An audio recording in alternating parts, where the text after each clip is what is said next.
एक नगर में एक धनी चिड़िया रहती थी। दूर दूर तक उसका व्यापार फैला हुआ था। नगर में उस चिड़िया का सभी लोग मान सम्मान करते थे। इतना सब कुछ होने पर भी चिड़िया अंतर्मन से बहुत दुखी थी, क्योंकि उस चिड़िया का कोई भी पुत्र नहीं था। दिन रात उसे एक ही चिंता सताती रहती थी, उसकी मृत्यु के बाद उसके इतने बड़े व्यापार और धन संपत्ति कौन संभालेगा।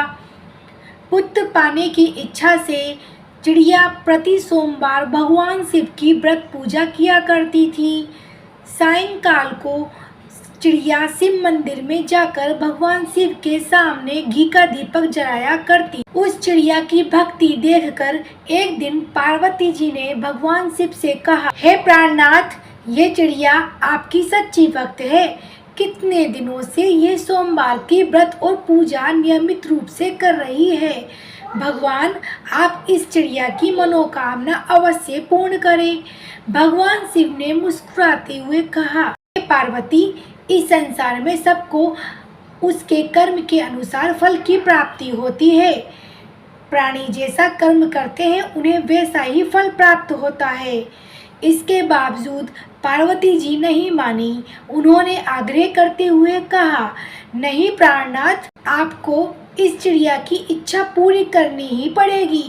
यह आपकी अनन्य भक्त है, प्रति सोमवार आपकी विधिवत पूजा करती है और पूजा अर्चना के बाद खाना खाती है। आपको इसे पुत्र प्राप्ति का वरदान देना ही होगा। पार्वती जी का इतना आग्रह देखकर भगवान शिव ने कहा, तुम्हारे आग्रह पर मैं इस चिड़िया को पुत्र प्राप्ति का वरदान दे देता हूँ, लेकिन इसका पुत्र 16 वर्ष से अधिक जीवित नहीं रहेगा। उसी रात भगवान शिव ने स्वप्न में उस चिड़िया को दर्शन देकर उसे पुत्र प्राप्ति का वरदान दिया और उसके पुत्र के 16 वर्ष तक जीवित रहने की बात भी बताई। भगवान के वरदान से चिड़िया को खुशी तो हुई, लेकिन पुत्र की अल्पायु की चिंता ने उस खुशी को नष्ट कर दिया। चिड़िया पहले की ही तरह सोमवार का विधिवत रूप से पूजा अर्चना करने लगी। कुछ समय बाद उसके घर अति सुंदर पुत्र उत्पन्न होता है। पुत्र जन्म से व्यापारी के घर में खुशियां भर गई। चिड़िया को पुत्र जन्म की अधिक खुशी नहीं हुई, क्योंकि उसे पुत्र की अल्पायु के रहस्य का पता था। यह रहस्य घर में किसी को नहीं मालूम था। विद्वान और ब्राह्मणों ने उस पुत्र का नाम अमर रखा था। जब अमर 12 वर्ष का हुआ तो शिक्षा के लिए उसे वाराणसी भेजने का निश्चय हुआ।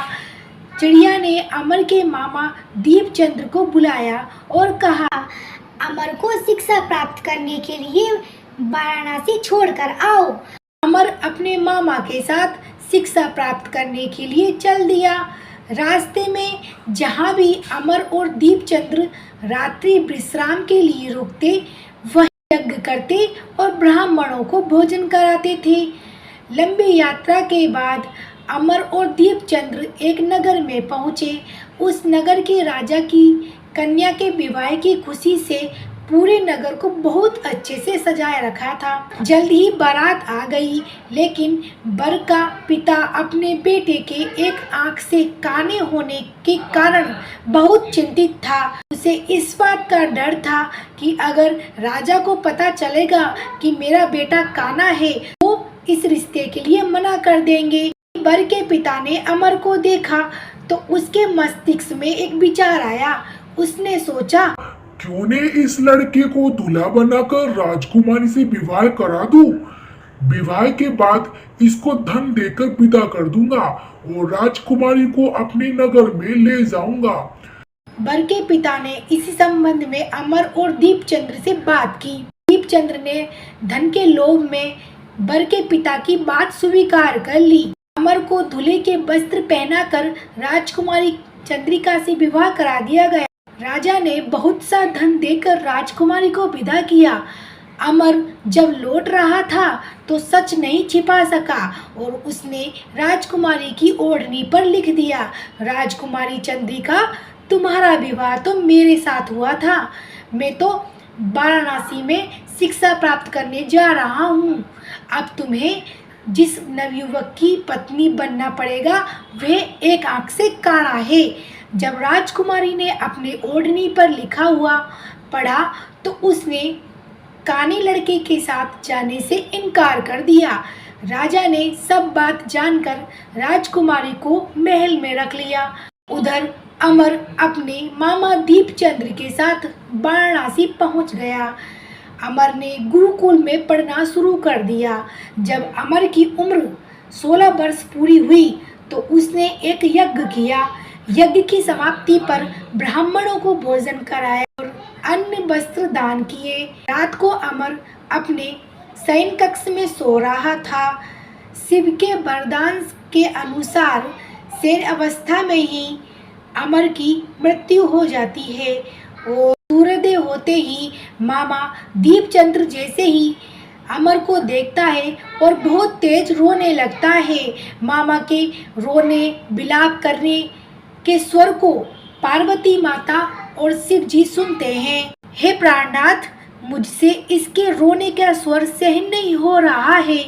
आप इस व्यक्ति के कष्ट अवश्य दूर करें। हे पार्वती, यह तो उसी चिड़िया का पुत्र है।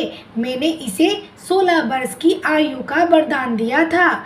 इसकी आयु तो पूरी हो गई है। पार्वती जी ने फिर भगवान शिव से निवेदन किया, हे प्राणनाथ, आप इस लड़के को जीवित करें, नहीं तो इसके माता पिता पुत्र की मृत्यु के कारण रो रो कर अपने प्राणों का त्याग कर देंगे। इस लड़की का पिता तो आपका परम भक्त है, वर्षों से सोमवार करता आया है। पार्वती जी के आग्रह करने पर भगवान शिव ने उस लड़के को जीवित होने का वरदान दिया और कुछ ही पल में वह जीवित होकर बैठ गया। शिक्षा समाप्त करके अमर मामा के साथ अपने नगर की ओर चल दिया। दोनों चलते हुए उसी नगर में पहुंचे जहां अमर का विवाह हुआ था। उस नगर में भी अमर ने यज्ञ का आयोजन किया। तभी वहां से राजा गुजरता है और अमर को देखकर पहचान लेता है। राजा अमर और उसके मामा को महल में ले जाता है और कुछ दिन उन्हें महल में रखकर बहुत सा धन दौलत देकर राजकुमारी के साथ विदा कर देता है। राजा ने अमर के घर पर एक दूत को भेजा और मैं आपके बेटे अमर के जीवित वापस लौटने की सूचना लेकर आया हूँ। चिड़िया बहुत प्रसन्न हुई।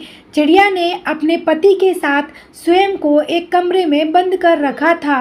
भूखे प्यासे रहकर चिड़िया और उसके पति बेटे की प्रतीक्षा कर रहे थे। उन्होंने प्रतिज्ञा कर रखी थी कि यदि उन्हें अपने बेटे की मृत्यु का समाचार मिला तो दोनों अपने प्राण त्याग देंगे। चिड़िया अपने पति के साथ नगर के द्वार पर पहुंचती है और अपने बेटे के विवाह का समाचार सुनकर और राजकुमारी चंद्रिका को देखकर बहुत खुश होती है। उसी रात भगवान शिव चिड़िया के स्वप्न में आते हैं।